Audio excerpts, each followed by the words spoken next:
Μακρινό σου του Ολιβάρες και είναι γκολ. Ένα έξοχο γκολ από τον Πέρση Ολιβάρες. Είναι εκπληκτικό. Είναι το πιο όμορφο γκολ του αγώνα. Το πιο ωραίο γκολ από τα 8. Ο ΠΑΟΚ προηγείται 5-3. Ο Πέρση Ολιβάρες ευνηδίασε τους πάντες εδώ στο γήπεδο της Τούμπας. Και τον τερματοφύλακα Γιάκουμπερ. Ήταν ένα άπιαστο σούτ από τον Περουβιανό. Ο Ολιβάρες πανηγυρίζει στον πάγκο. Ο ΠΑΟΚ προηγείται 5-3.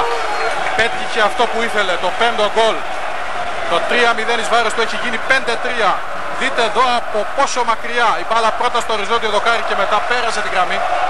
Χτύπησε μέσα από την νοητή γραμμή για να γίνει το 5-3. Και οι πανηγυρισμοί στην Τούμπα και πάλι μετά το 5ο γκολ από την ελληνική ομάδα. Ο ΠΑΟΚ προηγείται 5-3 ενώ στο 25ο λεπτό έχανε με 3-0.